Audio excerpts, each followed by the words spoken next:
Andrew then undertook the Gruen transfer and passed over to Nicholas. I had to get that in somehow. Nicholas is, one of the best minds in Australia. Very lateral, very creative, and a very, very serious innovator in terms of public policy. And he reminded us that the economy is a great machine that distributes and exchanges information. It provides externalities. It's a great facilitator for managing risk. And Nicholas made the very important point that we concentrate on nation building, but also the trading between us and the rest of the world is very important. And Nicholas made a very important point in economic history. We know about the importance of the Hawke and Keating reforms in '83, but Nicholas's father, Fred Gruen, advised Gough and the Whitlam government to reduce tariffs and played a very important role in opening up the economy. Nick, one great Austrian economist to another, took the view of Van Eyck, Arrow and Stiglitz and Akerlof in terms of the best way to manage information, whether it be a hybrid between central planning and markets. And he used the examples of proxies that we can use in terms of workers' premiums for occupational health and safety. He took sharing risk in terms of the recent debates we'd had on the mining tax. And also, I think one of the very strong points that Nick made was that if we concentrated on using economic ideas to fix things, then we'll get more traction in the electorate than just 1.7% increase in living standards. And I think Nick's quite strongly focused on the role of institutions, and that's important in economic history. If you think about Argentina and Australia, 100 years ago, Argentina was one of the richest economies in the world. Now, and was richer than Australia. Now Australia has gone in leaps and bounds and Argentina has suffered. I pointed that in my paper, Don't Buy From Me, Argentina, recently, and I think Nick made that point very well.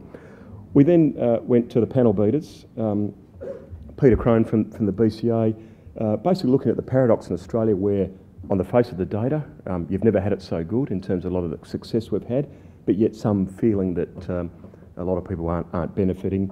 And I think the framework that he put together with population, workforce participation, environmental sustainability will matter, and in some ways showing that some things are necessary but still not sufficient. Christopher Joye from Rismark, talking about perhaps the next storm, perhaps emanating from Asia. People to some extent being complacent about Australia being different in the sense that before the global financial crisis everyone said this time it's different, but again he's provided some very important reforms that could be done in the financial markets that could help mitigate that. Rob Heferen, the eternal optimist.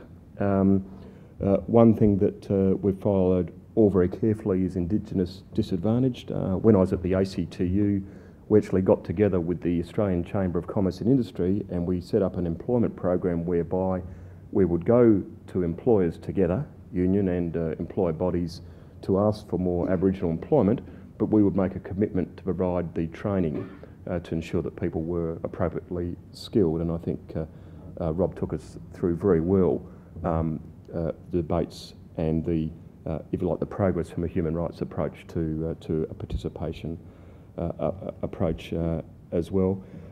Deborah Cobb-Clark, well, economic disadvantage being about intergenerational differences and the importance to get our society better because that will improve our economy. Again, institutions matter, and also differences in intergenerational disadvantage affecting us from education to employment. I actually was very struck by her comments, and also perhaps the role of immigration in this. Max Corden wrote a paper recently talking about immigration, where we had large-scale Italian and Greek immigration, second generations becoming doctors and dentists, Vietnamese refugees coming here, their children becoming very, very successful in the professions. And when we have this debate about asylum seekers and people coming here on boats to make a better life for themselves, I've often said to Austrade, just throw out an EMDG grant to all of them and they'll be in the BRW rich list in the future. And certainly when you think about Australian society, 50% of all our exporters and 2/3 of our entrepreneurs were born outside Australia. So one advantage Australia has is the openness to immigration that of course Gough Whitlam played such an important part. So to sum up, there was one comment in the audience that if Mother had a son or daughter who said they wanted to be a market economist, she'd put her head in the oven. In the same way that Mel Brooks said his mother did when he said he was marrying out and he's marrying Anne Bancroft. I actually think that John Phillips, quoting Bernie Fraser at the beginning, that economists basically do economics because they want better outcomes for society. Macro targets are necessary, but not sufficient. And if you look at history from Adam Smith to Amartya Sen, David Ricardo to Joan Robinson, we know that economists do what they do because ultimately they want a better and fairer society. And I think the contributions today illustrated that in spades. Thank you.